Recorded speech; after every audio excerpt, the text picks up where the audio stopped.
ជំរាបសួរបងប្អូនជនរួមជាទីគោរពថ្ងៃនេះគឺជាថ្ងៃអាទិត្យ10រោចខែកក្កដាឆ្នាំមមីឆស័កពុទ្ធសករាជ2558ត្រូវនៅថ្ងៃទី16ខែវិច្ឆិកាគ្រិស្តសករាជ2014នៅពេលនេះសូមអញ្ជើញបងប្អូនជនរួមជាតិតាមដានទស្សនាព័ត៌មានសង្ខេបនៅថ្ងៃនេះដូចតទៅថ្នាក់ដឹកនាំគណៈបកសង្គ្រោះជាតិចូលរួមវេទិកាជួបជាមួយស្ត្រីនៅខេត្តព្រៃវែងកាលពីព្រឹកមិញនេះលោកកឹមសុខាប្រធានស្ដីទីគណៈបកសង្គ្រោះជាតិនិងជាអនុប្រធានទី1នៃរដ្ឋសភាបានដឹកនាំប្រតិភូសមាជិកសភាចូលរួមវេទិកាជួបជាមួយស្ត្រីដែលប្រព្រឹត្តទៅនៅភូមិព្រៃលៀនឃុំរំលេចស្រុកស៊ីធរកណ្ដាលខេត្តព្រៃវែងថ្លែងក្នុងវេទិកានេះលោកកឹមសុខាបានមានប្រសាសន៍ដែលផ្ដោតលើការយកចិត្តទុកដាក់ចំពោះជីវភាពរស់នៅសប្តាហ៍ថ្ងៃសុខភាពការអប់រំនិងទុក្ខលំបាកនានាដែលស្ត្រីខ្មែរកំពុងជួបប្រទះ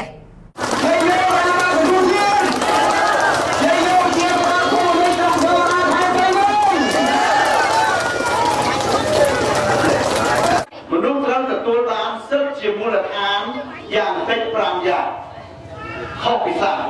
បើសិនយើងអត់បានទទួលទៅទេយើងរត់ដល់ដោយសាសសិទ្ធិ5យ៉ាងជាមូលដ្ឋានតិចបំផុតគឺស្អីខ្លះទី1មនុស្សត្រូវមានចំណីអាហារហូបចុកទី2មនុស្សត្រូវមានផ្ទះសម្បែងរស់នៅសមរម្យទី3មនុស្សត្រូវមានមុខរបរការងារធ្វើចិញ្ចឹមជីវិតទី4មនុស្សត្រូវទទួលបានសេវាសុខភាពទី5មនុស្សត្រូវបានទទួលសេវាអប់រំរដ្ឋាភិបាលក៏មានគោលនយោបាយហើយយ៉ាងម៉េចឲ្យស្ត្រីអាចទទួលបានចំណេះសម្រាប់បណ្ដាប្រមាណទី2សិទ្ធិទទួលបានផ្ទះសម្បែងរស់នៅសមរម្យត្រូវតែមានចម្រោះថ្ងៃនេះមិនមែនអត់ទេប៉ុណ្ណឹងគេហៅថាផ្ទះហើយប៉ុណ្ណឹងគេហៅថាចម្រោះហើយប៉ុន្តែគេហៅថាចម្រោះសមរម្យ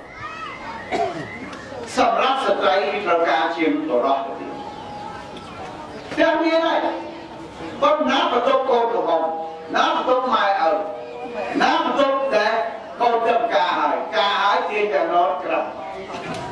អត់មាននេះពីណាប្រគុណបត់ជើងចាំដល់យកចូលព្រៃកាត់ចប់ទៅអាហ្នឹងក៏មិនដល់ហៅថាផ្ទះសម្បែងនេះនៅសំរុំទេអត់ដល់ណាទេ